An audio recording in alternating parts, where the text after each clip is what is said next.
Hi అండి. అందరికీ నమస్తే. నేను మీ Geetha. Romantic boss part 62.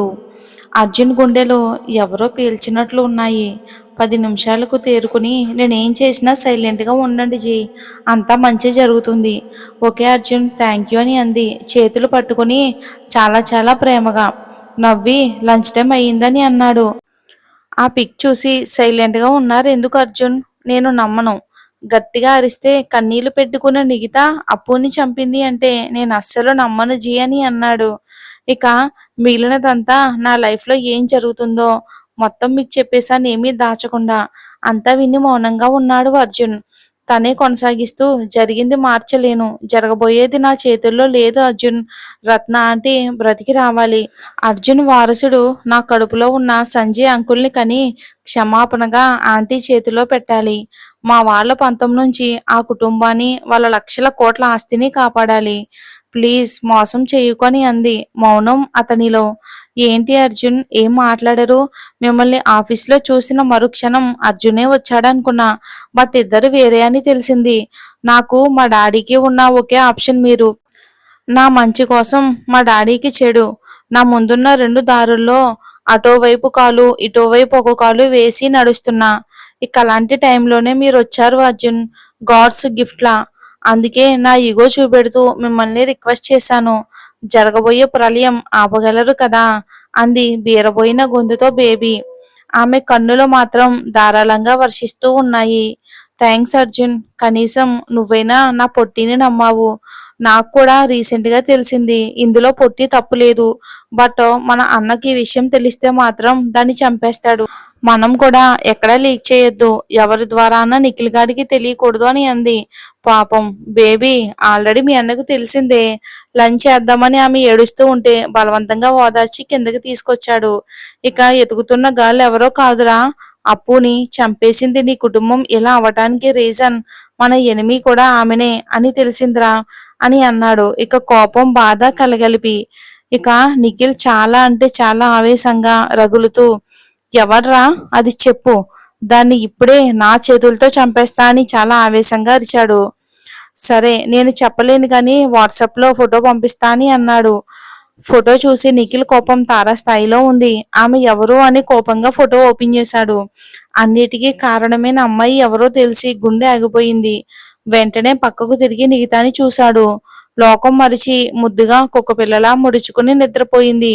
Phone పక్కన ప్యాంటు బెల్ట్ తీసుకుని పడుకున్న నిగిత దగ్గరికి వచ్చాడు. కోపం కట్టలు తెంచుకుంది. బలవంతంగా ముద్దుగా నిద్రపోతున్న పొట్టిని కొట్టబోయాడు. కోపంలో విచక్షణ కోల్పోతారంటారు కదా, ఇప్పుడు నిఖిల్ పరిస్థితి కూడా అలానే ఉంది. ఆమెను ఈ బెల్ట్తో కొడితే చర్మం ఊడిపోతుంది. దెబ్బ పక్కనున్న గ్లాస్ టేబుల్ పై తన్నాడు. అది బొల్లున శబ్దం చేస్తూ పగిలింది. రుద్ర నేత్రుల్లా ఉన్నాడు నిఖిల్. ఆ సౌండ్ కు ఉలిక్కిపడి లేచింది. చుట్టూ చూసి ఎదురుగా ఉన్న నిఖిల్ ను చూసి సారాని అంది భయంగా టవల్ సరి చేసుకుంటూ. గెటప్ నిగితా అని చాలా గట్టిగా అరిచాడు. పడుకున్నది కాస్త లేచి దుప్పటి నిండుగా కప్పుకుని బెదురు చూపులతో అతన్ని చూస్తూ అతనికి ఎదురుగా నిలబడింది. లాగిపెట్టి చెంప మీద కొట్టాడు. అతను కొట్టిన ఫోర్స్ కి కబోర్డ్ మీద పడింది. ఆపుకోలేక కింద పడింది.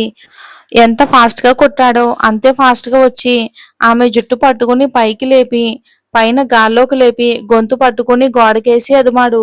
ఊపిరాడక అతను పట్టుకున్న దగ్గర తన చేతులు ఉంచి, వదలండి సార్ అంటూ గిలగిలా కొట్టుకుంది నిఖిత. కొంత సమయంకు ఆమెకి పూర్తిగా చెమటలు పడుతూ ఉన్నాయి. కళ్ళు సోలిపోతూ ఉన్నాయి. గట్టిగా అరిచాడు. అలను ఒక్కసారిగా వదిలేశాడు. ఒక్క ఉదుటన కింద పడింది. ఉగ్ర రూపం దాల్చిన వీర భద్రుల్లా కనబడుతుంటే గట్టిగా ఊపిరి పీల్చుకుని దగ్గింది. తన గొంతు దగ్గర సరి చేసుకుంటూ అతన్నే చూస్తూ రొప్పుతుంది. ఒక్క క్షణం ఆమెను చూస్తే జాలేసింది నిఖిల్ కు. గుండెల్లో కలుక్కుమంది. వెంటనే తల విదిలించింది. అదే కోపం నిండిన కళ్ళతో చూస్తున్నాడు నిఖిల్. ఏంటి సార్, ఏమైంది, ఎందుకు కొడుతున్నారు అని అడిగింది. అతని కోపానికి కారణం తెలియక. చాలా గొప్ప గిఫ్ట్ ఇచ్చావు మిస్ నిఖిత, చాలా నమ్మాను నిన్ను, ఇంతలా చీట్ చేస్తావా అని చాలా గట్టిగా అరిచాడు. అతను ఏమంటున్నాడో అర్థం కాక క్వశ్చన్ మార్క్ ఫేస్ తో చూస్తుంది. అలా చూడకు, అమాయకమైన ఫేస్ తో నన్నే నీ వైపుకు టర్న్ చేసుకున్నావు. నా ఓన్ గా ఫీల్ అయ్యాను. ఏదో ఇంటెన్షన్ గా నా లైఫ్ లోకి వచ్చావని తెలుసు. బట్ నువ్వు నీ తప్పు కప్పిపుచ్చుకోవడానికి ఇలా నా లైఫ్లోకి వచ్చావని చాలా లేట్గా తెలిసింది. ఏంటి సార్ ఏమంటున్నారు అని ఏడుపు వస్తుంటే బలవంతంగా ఆపుకుంటూ అడిగింది. మాట్లాడుకొని కింద కూర్చున్న తనను ఇంకోసారి చెంపపై బలంగా కొట్టాడు. నోర్మి, అన్నం పెట్టిన వాళ్ళింటికే ఎసరు పెట్టారు పాపిష్టిదానా అని అంటుంటే నిఖిల్ నోట అన్ని మాటలు విని తట్టుకోలేక, సార్ కొంచెం మర్యాదగా మాటలు రానివ్వండి అని అంటే, నీకు మర్యాద అని ఇంకొకసారి కొట్టాడు. చెంపలు కంది ఎర్రగా వాతలు తేలాయి. బాధ కోపం నిండిన చూపులతో అతన్నే చూస్తుంది నిఖిత. మోచేతి దగ్గర గట్టిగా పట్టుకుని ఫోర్స్ గా మీదకి లాక్కున్నాడు. ఆమె ముఖం దగ్గరగా వస్తూ, ఓన్లీ వన్ క్వశ్చన్, అప్పు ఎలా చనిపోయింది? నార్మల్ యాక్సిడెంట్ అయ్యిందా లేక లేక అని చెప్పలేక అతని కళ్ళల్లో నీళ్లు తిరుగుతుంటే, అటెంప్ట్ మర్డరా అని బేరబోయిన గొంతుతో అడిగాడు. అతని నోటి వెంట అప్పు రేపుడన్న వర్డ్ వినకూడదనే కదా ఇక్కడ వరకు అతను లైఫ్ లోకి వచ్చి అతనితో తనువు కూడా పంచుకుంది నిఖిత. ఇప్పుడు అతనే అలా అడిగేసరికి షాకింగ్. ఏంటి, నాకెలా తెలిసిందనే కదా నీ డౌటు? ఆవేశం కట్టలు తెంచుకుంటుంది నిఖిల్కి. బాధ భయంతో చూస్తుంది నిఖిత. ఎంత నమ్మాను నిన్ను. ఓకే ఫైన్, వదిలే. నా దగ్గర ఉన్న ఈ 5 నెలలు కూడా ఒక్కసారి కూడా నిజం చెప్పాలి అనిపించలేదా? నీ ముందే ఎన్నోసార్లు ఏడ్చాను కదే. అతను ముళ్ళు పొడుపు లాంటి మాటలకు నిక్కి గుండె తరుక్కుపోతుంది. అది కాదు సారని అంది అతనికి సర్ది చెప్పాలని చూస్తూ. పాపం పిచ్చి అప్పు నీ వల్లే బలయ్యింది. దానికి తెలియక ప్లీజ్ నిక్కి, నా నిఖితని సేవ్ చేయమని ప్రాణం పోతున్న టైంలో కూడా అడిగింది. నేను నీ లైఫ్ లో ఉండను కదా, నా చెల్లిని పెళ్లి చేసుకుని హ్యాపీగా ఉంటానని మాట ఇవ్వు అంటూ నా దగ్గర మాట తీసుకుంది అప్పు. అప్పు ప్రామిస్ కోసం నా రేంజ్ డౌన్ చేసుకుని నీ కోసం వెతికాను. నిన్ను నా లైఫ్ లోకి రానిచ్చాను. మా డాడీ రానివ్వడు. మా డాడీకి నువ్వంటే ఇష్టం లేదు. అందుకే ముందు మనం పేరెంట్స్ అయితే మా డాడీ ఏమీ చెయ్యలేడు అని అనుకుని ఇలా నీతో కమిట్ అయ్యాను. బట్ నీపై ఎంత ప్రేమ చూపించానో కనీసం నువ్వు అప్పుడన్నా నాతో నిజం చెప్పొచ్చు కదే అని కన్నీళ్లు కారుతూ ఉండగా ఆమె జబ్బను ఫోర్స్ గా పట్టుకుని అడిగాడు. వెక్కి వెక్కి ఏడుస్తుంది. ఏడవకు, చంపుతా.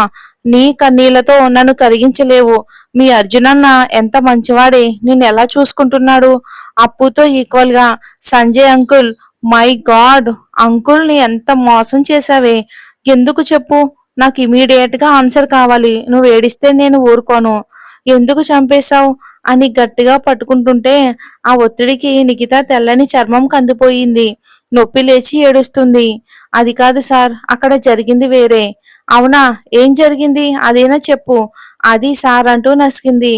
నువ్వు చెప్పలేవు, ఎందుకంటే అక్కడ తమరే అసలు సూత్రధారి కదా, అందుకే చెప్పలేవు. అర్జున్ బాబా ఎంత బాగా చూసుకుంటున్నారు. ఆ ఫ్యామిలీ అందరూ కూడా. నారప్పరెడ్డి తాతయ్య గారు మీ డాడీని కూడా తన కొడుకుతో సమానంగా పెంచి పెద్ద చేశాడు. మీ అర్జున్ అన్న నిన్ను నా లైఫ్ లోకి పంపి మంచి పనే చేశాడు. ఎందుకంటే నేనే నిన్ను చంపే ఛాన్స్ వచ్చింది కదా అంటూ ఆమెను ఆవేశంగా బెడ్ మీదకి తోశాడు. ఈ లోపు నిఖిల్ ఫోన్ రింగ్ అవుతుంది. అసలు లిఫ్ట్ చేసే మూడ్ లో లేడు కదా, అది కంటిన్యూ రింగ్ అవుతూనే ఉంటుంది. ఇక 2 minutes కు ఎవరో డోర్ సౌండ్ అవుతుంది. ఎవరో బాదుతున్నారు. చాలా ఫోర్స్ గా కొడుతున్నారు.